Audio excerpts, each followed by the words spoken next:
नमस्ते सबैजनालाई स्वागत छ एकाडेमिक किकमा।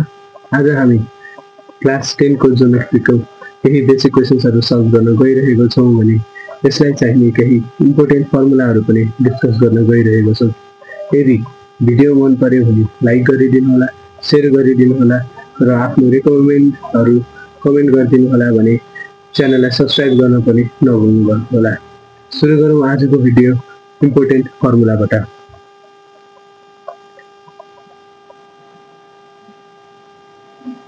पहिलो नम्बरमा रहेको छ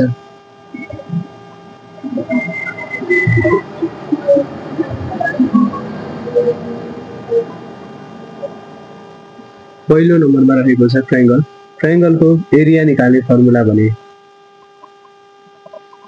एरिया निकाल्दा हामीलाई ट्रायंगलको हाइट र बेस आवश्यक पर्छ भने यसको फर्मुला भने बेस इन्टु हाइट बाइ 2 रहनेछ। नम्बर 2 मा छ प्यारालियोग्राम।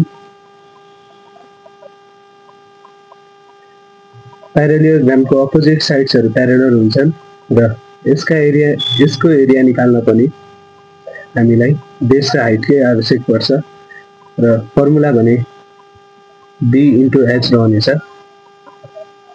नम्बर 3 मा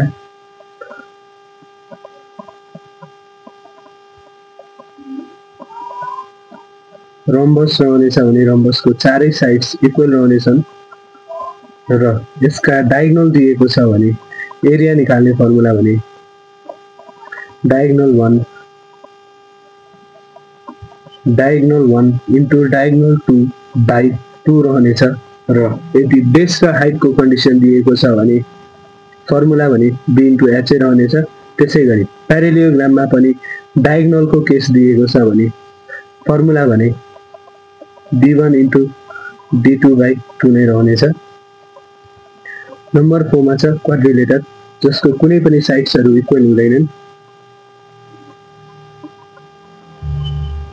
र यसरी डायगोनल d दिएको छ, परपेन्डिकुलर 1 दिएको छ र अर्को परपेन्डिकुलर 2 दिएको छ भने एरिया अफ अ क्वाड्रिलेटर भने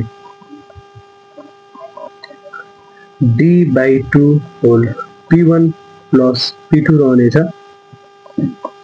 त्यसैगरी 5 नम्बरमा काइट।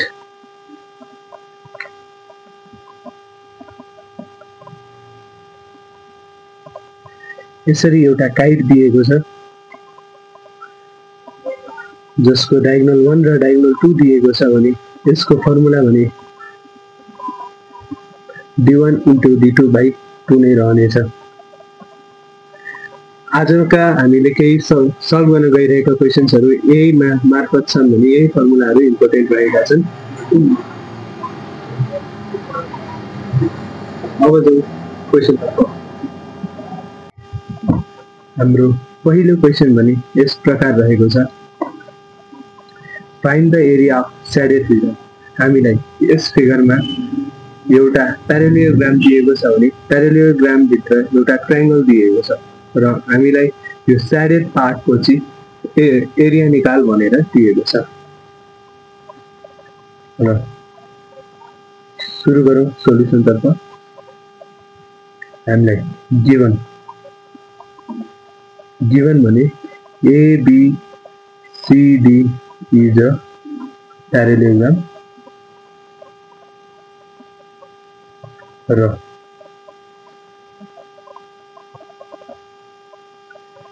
ABC भने त्यसभित्र रहेको ट्रायंगल दिएको ABCE भने ट्रायंगल दिएको छ जसको हाइट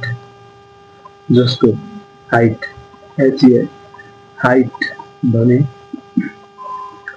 12.5 सेन्टिमिटर दिएको छ भने बेस B भने 18 सेन्टिमिटर दिएको छ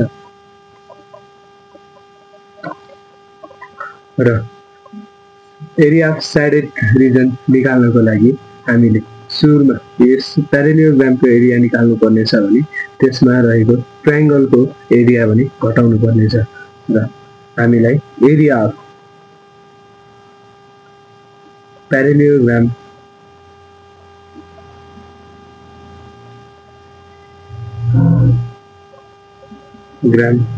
को फर्मुला A1 भने B into H, area of parallelogram को फर्मुला भने B into H रहेको छ भने base 18 centimetre into height 12.5 centimetre रहेको छ र यसको एन्सर भने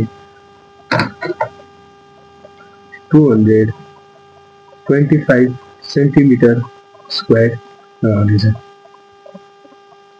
अब त्यसै गरी निकालौं एरिया अफ ट्रायंगल।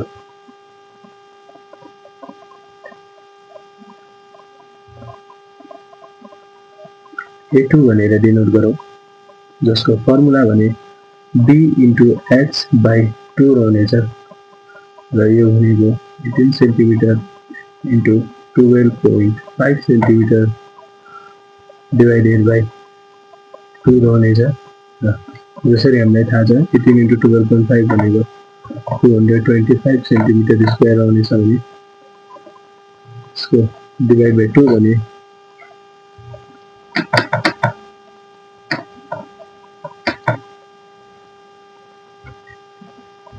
112.5 सेन्टिमिटर रहनेछ र अब साइडेड पार्टको रिजन निकाल्नको लागि हामीले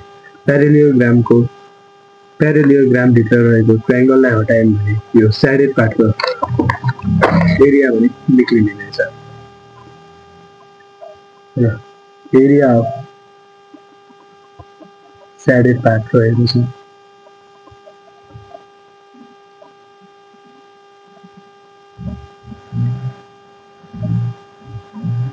A1 minus A2, जहाँ A1 भनेर हामीले प्यारेलियोग्रामलाई डिनोट गरेको थियौं भने A2 भनेर ट्रायंगललाई डिनोट गरेको थियौं र यसको एरिया आएको थियो 225 सेन्टिमिटर स्क्वायर माइनस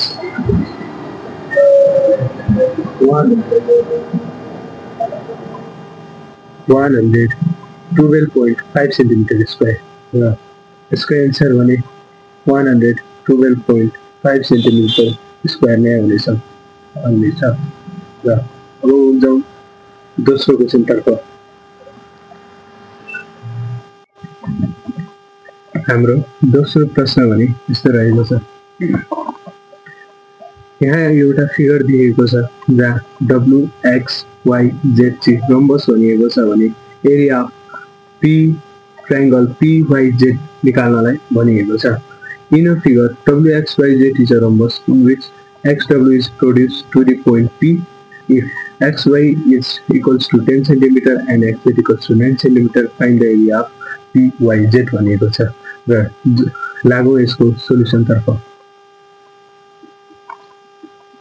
हामीलाई गिवन के भनिएको छ भने WXYZ is a rhombus भनिएको छ भने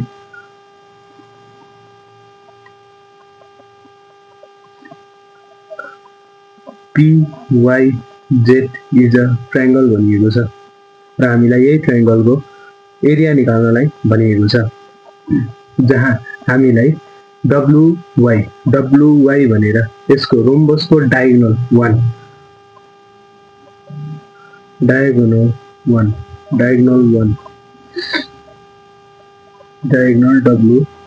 WY D1 भनेर डिनोट गरौं, जसको डायगोनल भने 10 सेन्टिमिटर दिएको छ भने अर्को डायगोनल 2 XZ D2 भने 9 सेन्टिमिटर दिएको छ र एरिया अफ रोम्बस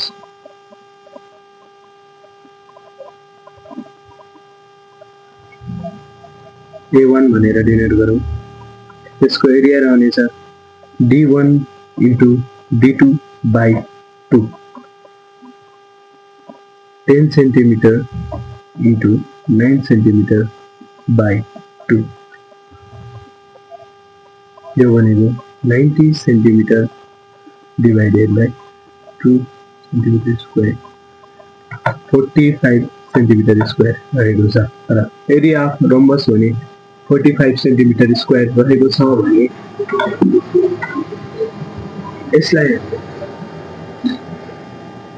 यसलाई हामीले d1 into d2 अथवा यसलाई 45 सेन्टिमिटर भनेको b into h भनेर पनि भन्न सकिन्छ र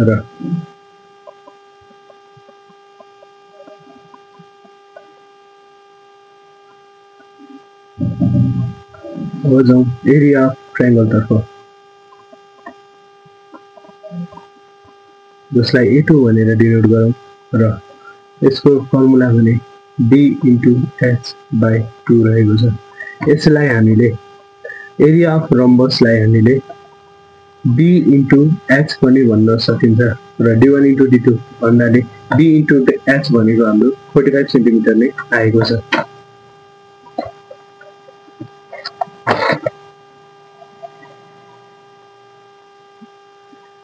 जसरी area of rhombus d1 diagonal into diagonal 2 by 2 गर्दाखेरि 45 सेन्टिमिटर स्क्वायर आयो भने एरिया अफ रम्बस बेस र हाइटको हिसाबमा पनि 45 सेन्टिमिटर नै आउँछ र हामीले बेस र हाइटको मल्टिप्लिकेसन गर्दाखेरि 45 सेन्टिमिटर भन्न सकिन्छ। यसको मतलब एरिया अफ ट्रायंगल भनेको 45 सेन्टिमिटर स्क्वायर डिवाइडेड बाइ 2 भन्न सकिन्छ र यसको एरिया हुनेछ 22.5 centimetre square. Therefore, the area of triangle